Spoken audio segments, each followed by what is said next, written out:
Sundown towns. Let's talk about it. Vanderburgh County, Indiana is number 102 on the list. Remember, the Sundown infrastructure says it doesn't matter who the majority population was. What matters is who held the power to either push us out or to box us in. I go into this in great length in my upcoming book. Anyway, Evansville is the county seat, so let's focus on that. In Evansville, we were here. We worked here and we built here. We had a city inside a city. But let's back up. I think we still have a big problem with racism. Still to this day, I think some people don't realize that there's a strong problem that we have here in Evansville that we really haven't addressed. Cities like Evansville many times have not dealt with the memory. Evansville's swimming pools, public pools, were only integrated in 1956. That's only 3 years before I was born. So it's almost in my lifetime. A lot of American cities have not dealt with their past in regards to race relations. Indiana, by their constitution, was a sundown state. But in the earlier years, our ancestors were here. We were scattered throughout Evansville. We hadn't been boxed in yet. In 1855, 8 freedom seekers escaped slavery, making their way to Evansville. Nope. They were captured and sent back with a big old congratulations and a thank you to the men that captured them. In 1857, racial tensions exploded. The first race riot broke out. According to the newspapers, our ancestors fought back, y'all. Now, mind you, they've been messing with us for a long time. As soon as we fight back, the newspapers called it a riot. The newspaper said the whites were so mad that we fought back. The sheriff was like, yo, they gonna start lynching y'all. And he was right, but not yet. Just a few years after the first riot, in 1860, Evansville was ready to fully lean into Indiana's expulsion mindset. Newspapers across the country shared the message that in 5 days we needed to leave the city. 5 days. Can you imagine waking up to that news? Another man advertised that he wanted to trade 800 to 900 acres in Evansville of land for a black family. This is how people in Evansville still viewed us. So the sun started to set right around emancipation. For the second time in 1862, Evansville tried to push us out again. This time, not just through a newspaper. Child, they put up posters. They wanted us to know for real we weren't welcome, but it was just too many of us. That didn't stop them from trying. Either way, we had to learn our place. Evansville, Indiana, 1865. 2 black men were taken from jail, dragged away by a mob. They were lynched from a light post. Afterwards, newspapers reported that the whites in Evansville would beat our ancestors whenever they got the chance.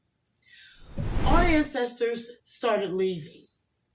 Reports say some went and hid in the woods to get away from the violence. Then came another lynching. By 1878, the sun had fully set in Evansville, Indiana. 4 black men were taken from jail and lynched in the jail yard.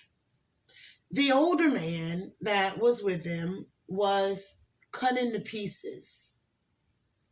Mob rule had taken hold of Evansville.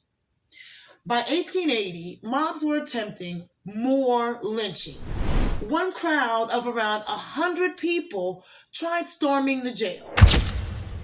And in 1898, a robbery sparked another mob, organized by a minister, mind you. The mob went looking for someone to unalive. By the docks, they found our ancestors. Shots were fired. Strange fruit was planted. Mr. John Adkins was hit. He tried to get away, so the last thing he did was to jump in the river. In Evansville, Indiana, the crime didn't matter, but the target did. In 1899, 30 of our ancestors were brought to Evansville to work the mines because white miners were on strike. So labor was needed, right? Well, when they got there, they were ambushed.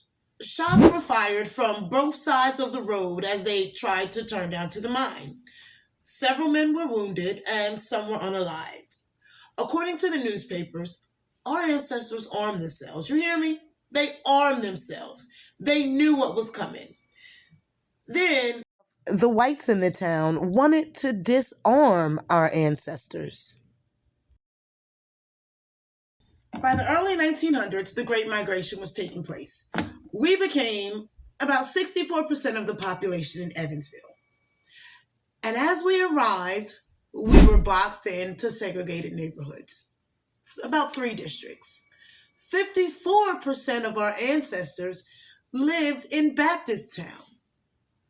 Generally speaking, the Baptisttown neighborhood was a segregated area of the city during the old Jim Crow days. By law, by deed restriction, by other restrictions, African American people were only really allowed to live in certain areas of Evansville. The main black neighborhood in Evansville centered around Lincoln, Governor, Canal Street, which is now Connie Robinson Way, but the right around where the old Lincoln Gardens apartments were built in 1938. That neighborhood right there was sort of a city in a city. African Americans were forced to live there by law, by the white power structure that was in charge of the city. So you had barbershops, dentist's office, you had stores, markets, clothing stores, the canal, you had a department store, you had all these things, a city within a city. It's also documented that the railroad tracks became a dividing line, a physical boundary, a racial boundary, a reminder of where we were supposed to be if we wanted to find safety after dark. There was a dividing line. The railroad track was it. You were supposed to stay on one side of that. Then in 1901, after the lynchings in Rockport, if you missed that story, go watch Sundown 101. Anyway, along the Ohio River, they became aggressive towards us. Evansville was one of them. Just like in Rockport, in Evansville, our ancestors were rounded up, forced to go in front of a judge and prove that we had the right to be there. Again, we were called obnoxious. Who decides who's obnoxious? When grown white mobs form and chase our little boys for miles, who's obnoxious? In 1903, everything exploded. Evansville, Indiana, July 1903. One black man shot a cop. You have to remember the sun had already set here and it was getting dark, like real dark. A mob formed. They couldn't find the man who shot the cop, so everybody became targets. Reports say thousands of shots were fired. Many of our ancestors were beaten, nearly unalived. Then the whites started looting. They started looting for ammunition and stuff, y'all. A crowd of 2,000 stormed the jail looking for somebody, looking for anybody to lynch. They threatened our Baptisttown. They threatened to blow it up. Then they marched into our community, shooting. More than 40 people were wounded. 12 people were unalived. For 2 days, this happened. This was mob rule in the Sundown infrastructure. People were aghast at the things that were happening. They blamed the black community for the crime that was happening in the city. In the early 20th century, Evansville's mayors stirred a cocktail of courage and corruption. A key chapter in this tale, the race riots sparked in July 1903. We still walk those streets to this day. A black man shot to death a white Evansville police officer. Then the fallout erupted downtown. Mayor Charles Covert faced a decision. Where do you take the suspect? He got him out of town before there could be a lynching, because there were thousands of people downtown that wanted to lynch that man. Newspapers across the country covered this incident. One Florida paper noted that our ancestors started leaving Evansville. The paper said the poor lots have nowhere to go. They said, don't come down south because we'll lynch you. We'll lynch you. On the other hand, up north, they'll punish you by the dozen. Come on down south. That's what the paper said. By 1909, in Evansville, Indiana, deed restrictions formally locked our ancestors out of many, many neighborhoods. We couldn't rent or own in their neighborhoods. Redlining was already happening before redlining was a thing. The infrastructure was already functioning. Then in 1921, the Klan showed up. It's Indiana. Of course they did. By 1928 in Evansville, Indiana, our ancestors attended Lincoln High School, the black high school. We had segregated education, segregated opportunities, segregated futures. Across from Lincoln School, most people don't know that Evansville had two separate school systems. There was a black school system and there was a white school system. Lincoln School was built in 1928 as the black high school. The other side, the one side was the high school, one side was an elementary school. It replaced the Governor Street School, which is where the Art Crisis Nursery is now.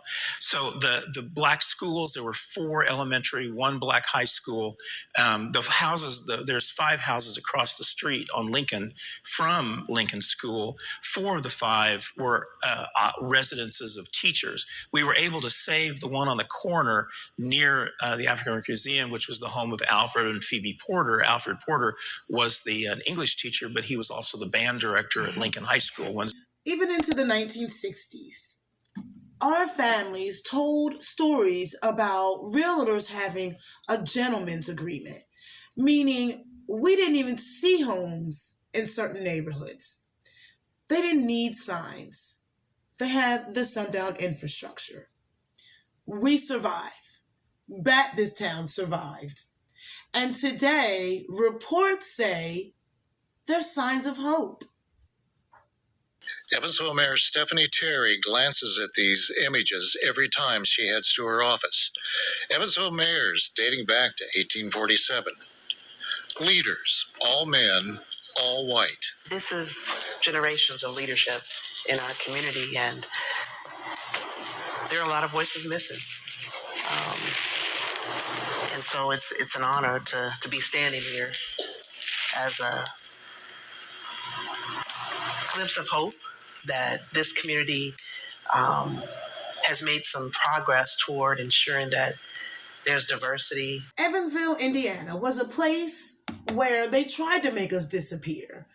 And when that didn't work, they boxed us in. Segregation created the boundary, terror taught the rules, and violence enforced them. That's the Sundown infrastructure.